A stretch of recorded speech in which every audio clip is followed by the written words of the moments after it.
Record News Rural. Oferecimento. Bradesco, de ponta a ponta é com o Bradesco que o agro conta.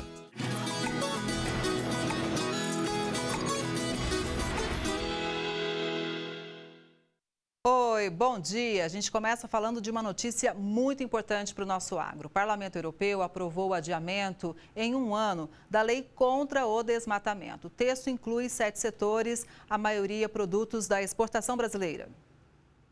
Com o objetivo de evitar que produtos oriundos de áreas desmatadas ou com degradação florestal cheguem aos países da União Europeia, foi criada a Lei Antidesmatamento, que começaria a valer no final desse ano. Na quinta-feira, porém, depois de muita discussão, o Parlamento Europeu aprovou o adiamento da implementação da lei por um ano.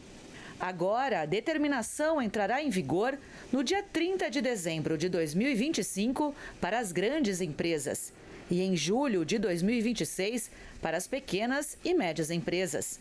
No Brasil, a preocupação é com o aumento de custos e perda de competitividade para a exportação de produtos e derivados de gado, soja, café, cacau, madeira e borracha natural. Os prazos e requisitos dos regulamentos ainda geram dúvidas no setor. A segunda previsão para a safra de grãos 2024-2025 da Conab tem mais uma estimativa recorde. O volume de produção estimado é de 322 milhões e 500 mil toneladas, um aumento de 8,2%. Após um longo período de seca no Brasil Central, os níveis de água no solo estão se recuperando com o retorno das chuvas em boa parte do país em outubro. Agora, os plantios das culturas de primeira safra avançam, condicionados às situações climáticas em cada região. Com a melhora nas condições, a Conab divulgou o segundo levantamento para a safra 2024-2025, confirmando um crescimento na agricultura brasileira com uma estimativa recorde. Em toda a safra, a expectativa é que sejam cultivados 81 milhões e 400 mil hectares, um crescimento de 1,8% ou de 1,46 milhão de hectares a mais que a safra passada. O volume de produção deve chegar a 322 milhões e 500 mil toneladas, crescimento de 8,2% ou 24 milhões e 600 mil toneladas a mais do que o obtido em 2023-2024. Destaque para a soja, com estimativa de aumento de produção de 12,5%, 166 milhões e 140 mil toneladas na safra. A área estimada também aumentou, 47,36 milhões de hectares, 2,6% maior que em 23-24. Somando as 3 safras do ano, mesmo com uma redução de pouco mais de 5% da área cultivada, a produção total de milho no país está estimada em 119 milhões e 81 mil toneladas, 3,6% acima da safra anterior. Para o arroz, o acréscimo estimado é de 10,1% na área de plantio, com uma produção que deve chegar a 12,6 milhões de toneladas. Até a semana passada, a semeadura já tinha sido iniciada em 55% das regiões produtoras. O governo e nós todos acompanhamos com muita atenção toda a produção agrícola brasileira, mas com destaque para a produção de alimentos. Assim também é no feijão, estimativa de produção 3,3 milhões de toneladas, um aumento de 1,8% em relação à última safra. A divulgação da safra do próximo ano será em fevereiro de 2025, onde nós iniciaremos então a divulgação da próxima safra. Os preços da carne de porco e da carne de boi se mantêm elevados e seguem batendo recordes.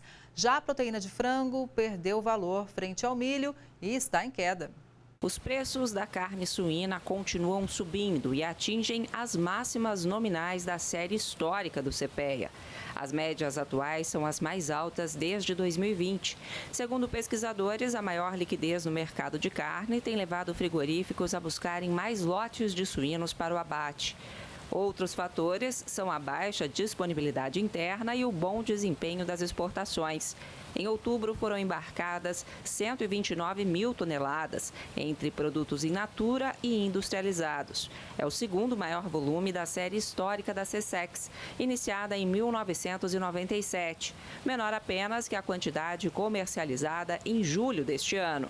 O alto valor da carne bovina também contribuiu para vender mais carne de porco. Desde o dia 1º de novembro, o quilo da carcaça bovina supera os R$ 22, batendo recordes diários. No mercado do boi gordo, a dificuldade para a compra de animais para abate continua. Neste setor, o indicador CPEA acumula alta de mais de 5% na parcial de novembro.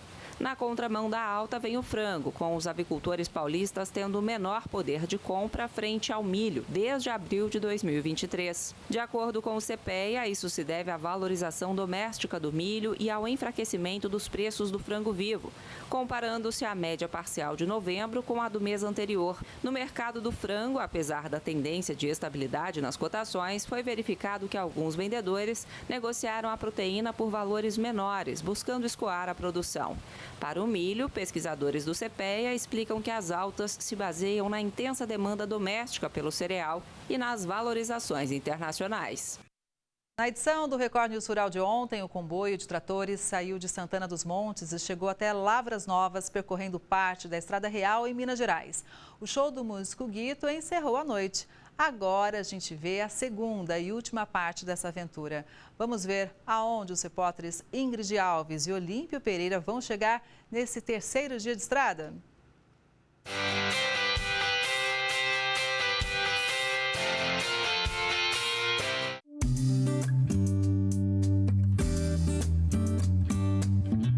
O dia nem amanheceu direito e o comboio já está se preparando. Enquanto o sol sai por detrás das montanhas no horizonte, os tratores seguem viagem. Mais um trecho, mais histórias pelo caminho.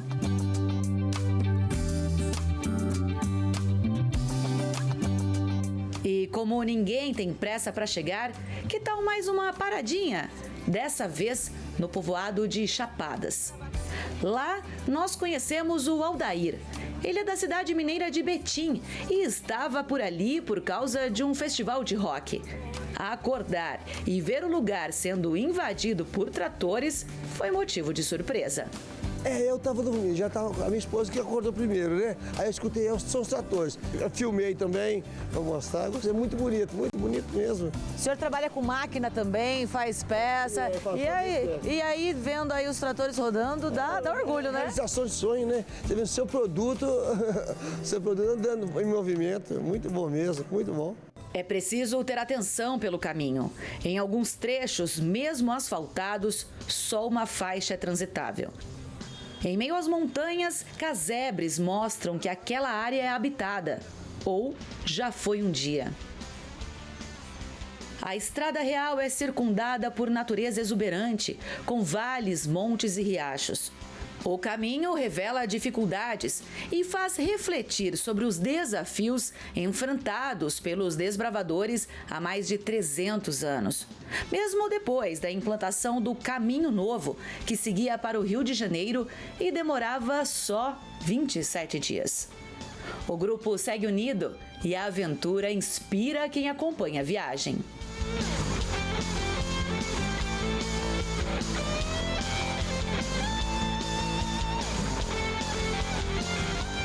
E já que é o terceiro dia, vamos ver se eu consigo tocar um desses?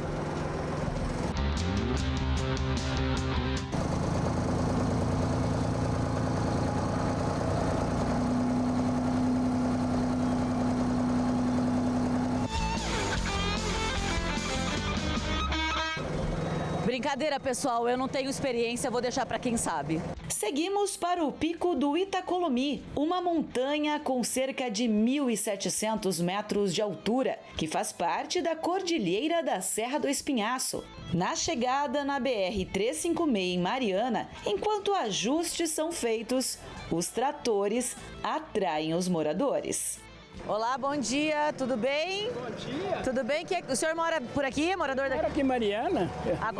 Há quanto tempo o senhor mora aqui? Eu sou filho daqui, eu nasci aqui E já tinha visto uma movimentação dessa? Não, primeira vez. Que luxo, hein? Eu trouxe meu netinho para ele ver aqui, ele gosta, ele até tem um tratorzinho que ganhou, né, de plástico, ele brincar.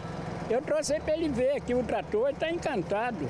Que chique, eu nunca vi isso aqui. Primeira vez, maravilha. Você também não tinha visto tanto trator assim? Nunca tinha visto também, não. Primeira vez. E meu filho também gosta demais de trator, né? Agora tá ficando encantado aqui, vendo esse tanto aqui. Como é que é o nome do pequeno? Pedro. Pedro, você quer sentar ali no trator? Quer subir no trator? Vamos subir no trator? Vamos tentar viabilizar isso aí, peraí.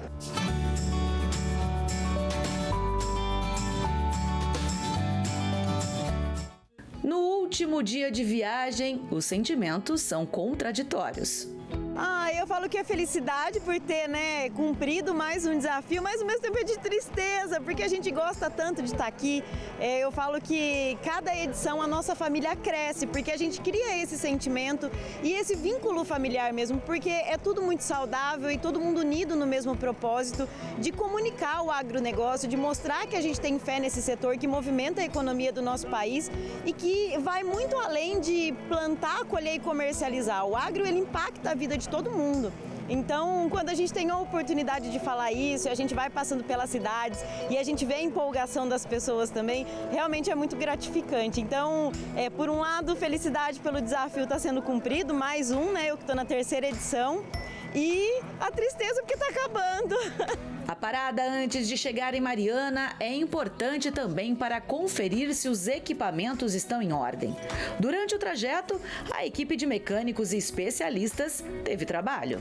Foi bem desafiador, né? A gente teve que trocar pneu 2 vezes do mesmo trator. Então foi bem desafiador os 2 primeiros dias, né? A gente trocou o primeiro pneu, colou, voltou ele para o lugar e ele furou de novo. Aí a gente precisou pedir um outro pneu para ficar de sobressalente no comboio. Então foi bem desafiador, alguns tratores apresentaram algum problema aí, mas foram resolvidos rapidinho. E agora só fazendo um confere aqui, todos os tratores chegaram aqui, sãos e salvos, todos os tratoristas bem, todos os tratores em perfeito estado de funcionamento. A cidade de Mariana, fundada em 1696, foi a primeira capital de Minas Gerais e faz parte do Circuito do Ouro.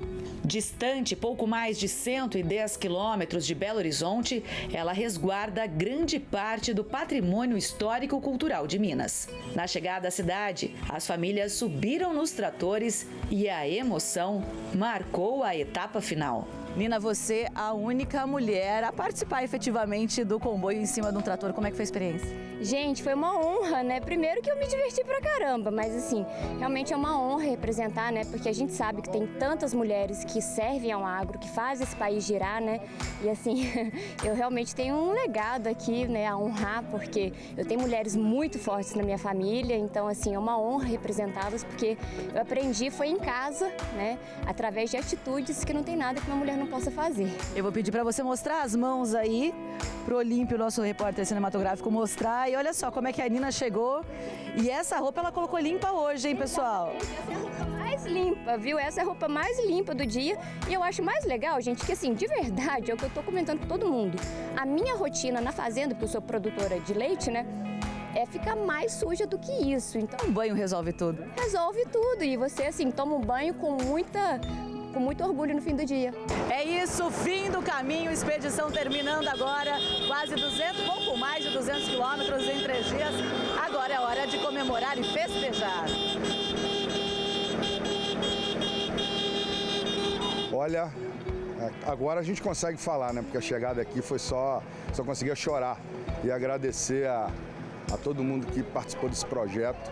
Eu acho que mais do que essa caminhada de 200 quilômetros é a união desse time, né? É a gente renovar nossa fé no agro. Acho que esse é o grande propósito, contar um pouquinho da história do Brasil. Acho que a gente resgatar essa tradição é muito bacana e fazer isso com pessoas incríveis, um dia incrível, uma paisagem linda. Minas Gerais recebeu a gente assim, só dia lindo, bastante poeira, mas foi gratificante para a gente chegar até aqui. Acho que tá a expressão de cada um que chegou aqui, dá para a gente perceber quanto vem carregado de emoção tudo isso. Foi muito bacana. Dali, parte do comboio seguiu de Jardineira para Ouro Preto. A cidade foi uma das primeiras do mundo a ser declarada Patrimônio Cultural da Humanidade pela Unesco e possui restrição de peso. Por isso, apenas 3 tratores seguiram para o município até o prédio da antiga Câmara Penal e Cadeia. O local hoje abriga o Museu da Inconfidência Mineira, na Praça Tiradentes. Ouro Preto foi a cidade mais populosa do Brasil colônia no século XVIII, a cidade que mais produziu ouro também no Brasil no período colonial. A cidade se preservou ao longo do tempo. Visitando Ouro Preto é como se você estivesse visitando um museu a céu aberto. E se, como dizem por aí, as histórias são passadas de geração em geração, essa aí vai ter muitas para contar.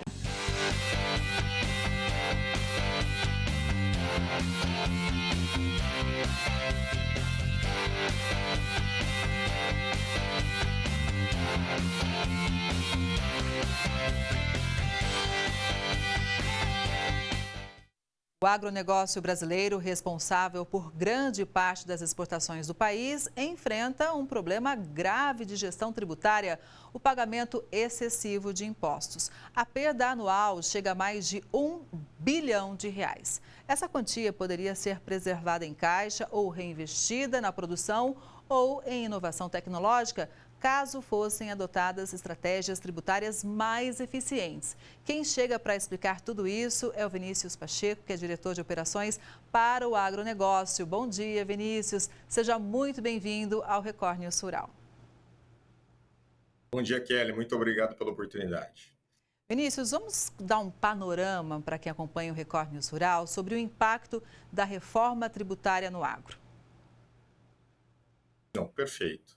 Bom, acho que muita gente deve estar acompanhando, né? A gente tem uma proposta que está em processo de regulamentação, né? E que o objetivo dela é uma simplificação, onde o governo ele quer criar um IVA dual, e nesse sentido você tem numa ponta a CBS, que é basicamente a unificação de PIS e COFINS. Você tem a IBS, que é a unificação de ICMS e ISS. Você tem a IS, né, que alguns estão chamando o imposto do pecado, que substitui o IPI. E ainda os estados eles podem, de alguma forma, criar o que se chama de algumas contribuições regionais, né? E isso na prática, né, o que parece? Poxa, eu estou diminuindo a quantidade de impostos, estou simplificando o processo, né? O que, na verdade, não é bem assim, porque o que vai acontecer? Eu primeiro tenho uma transição longa, né? A gente está falando de 2026 até 2033. Nesse período, eu tenho que conviver com os 2 sistemas tributários, né?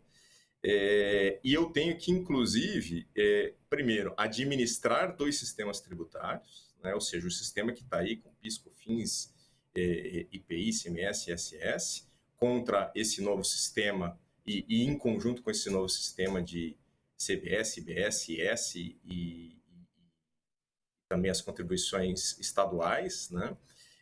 Isso acarreta, no final das contas, custos adicionais de administração dos 2 regimes, adaptações nos sistemas das empresas, né? E isso falando desses impactos, digamos assim, administrativos dentro de cada empresa. O outro ponto relevante e importante, que vale a pena a gente também destacar, é que existe uma ideia de eu ter uma alíquota única, né, que está se falando na casa de 26,5%, né? Isso para independente, né, para todos os segmentos.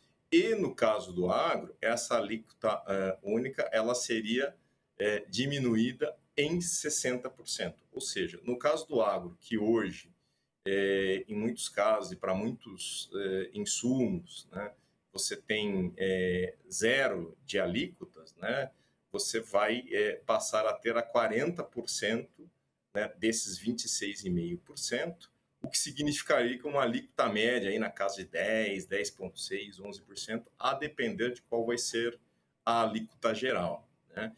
Então, esses movimentos de cara são os que vão gerar naturalmente um impacto para todos os segmentos, e no agronegócio, o grande impacto é efetivamente um aumento de carga tributária.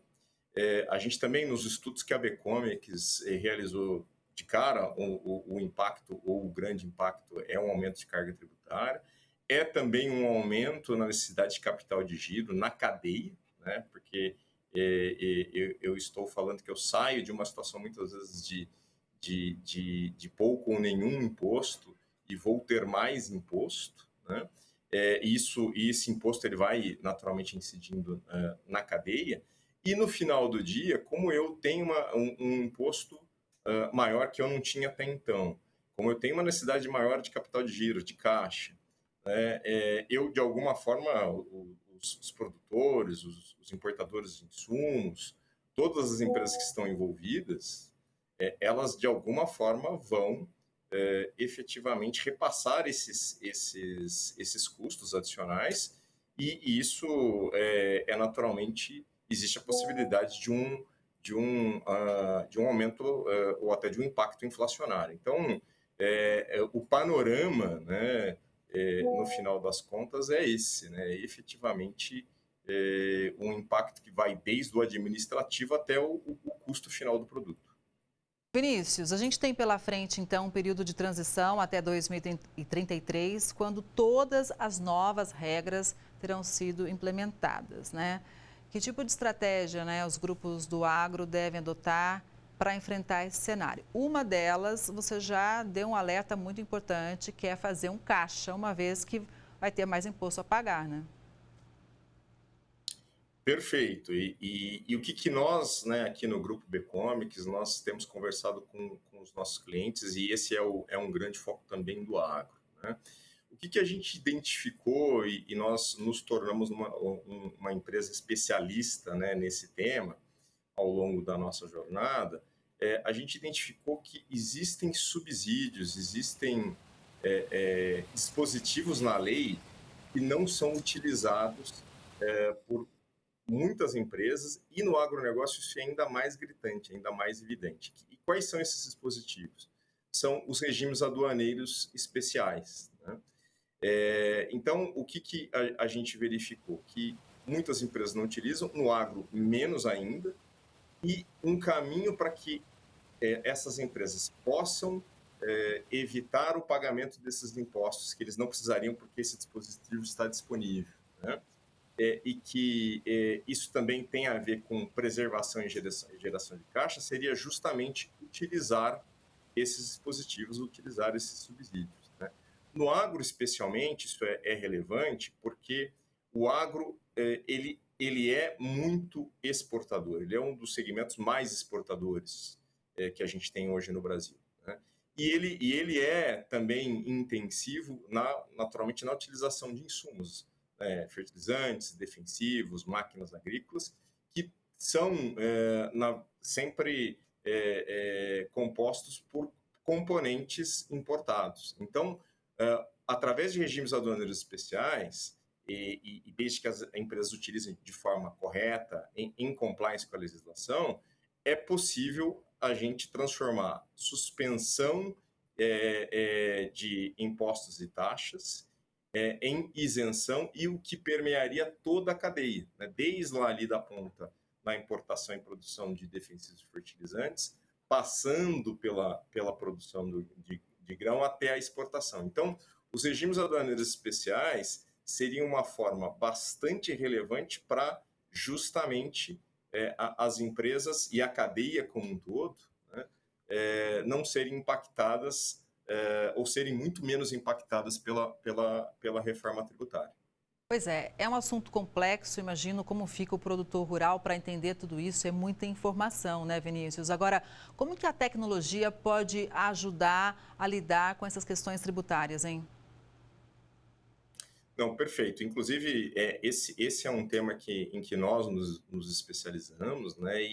E basicamente, como isso é possível, né? A partir dos próprios dados que as empresas hoje já informam, já geram para o governo, para poder fazer todos os processos de importação, de produção, de venda e de exportação, é possível fazer uma análise desses dados, fazer uma série de cruzamentos, e aqui a gente está falando no emprego de tecnologia que passa por data learning, que passa por inteligência artificial, que passa por aprendizado de máquina, para justamente cruzar todos esses dados, analisar todos esses dados e auxiliar as empresas, e aí eu estou falando não só de um elo da cadeia, mas isso é possível a gente olhar para a cadeia como um todo, e ajudar essas empresas e ajudar as empresas do agro a justamente conseguir transformar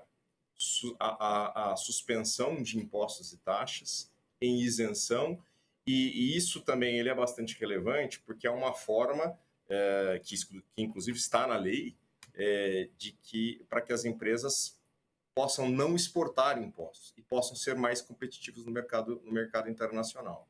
Então, a Becomex, né, o grupo Becomex, ele desenvolveu uma série de tecnologias justamente para poder fazer todos esses cruzamentos e mostrar para as empresas e ajudá-las a fazer todo este processo, e incluindo a sua cadeia, de forma que o produto final não seja impactado e a gente consiga ajudá-las com a redução desses impostos e taxas. Vinícius, gostaria de saber a sua opinião sobre o agro brasileiro hoje em relação ao comércio exterior, e já pegando um gancho de uma notícia importante de ontem, que o Parlamento Europeu ele aprovou o adiamento em um ano da lei antidesmatamento.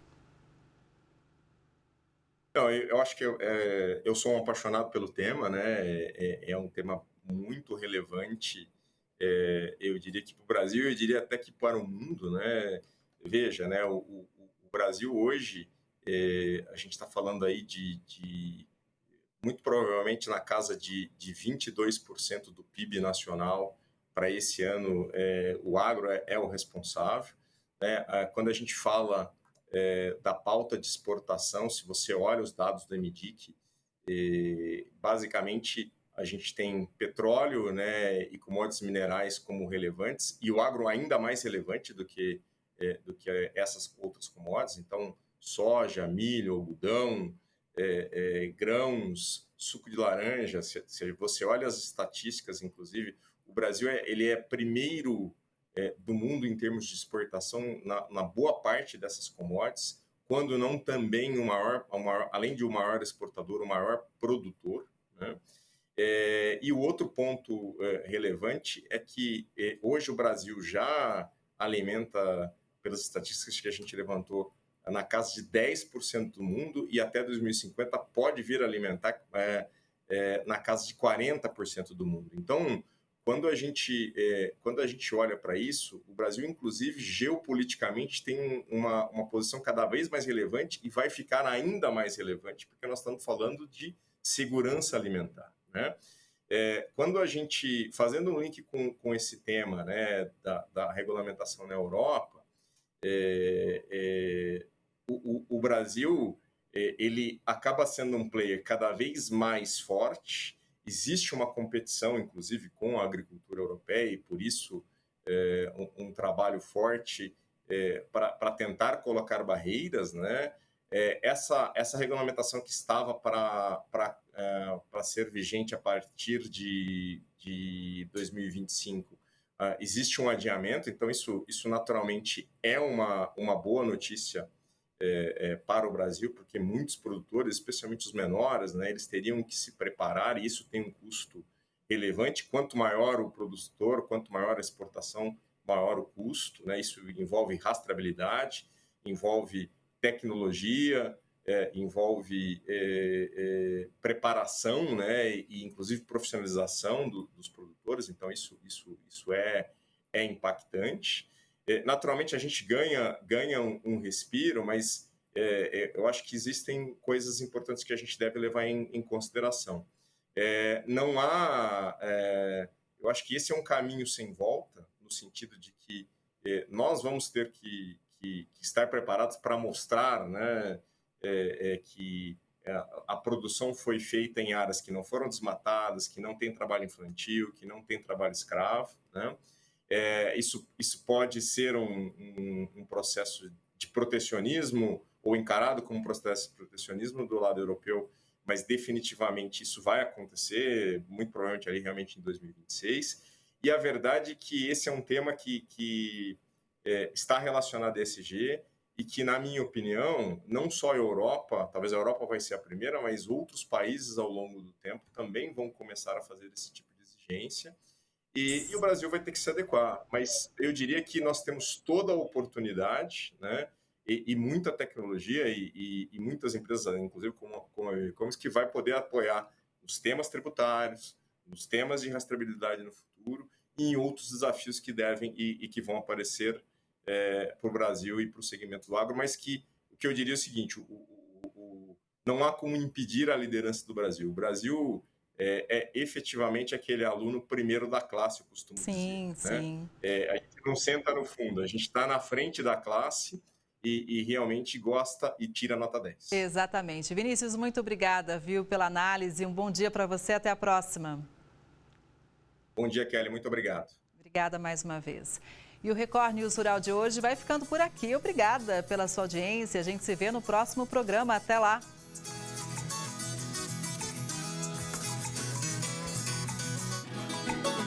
Record News Rural. Oferecimento. Bradesco, de ponta a ponta é com o Bradesco que o agro conta.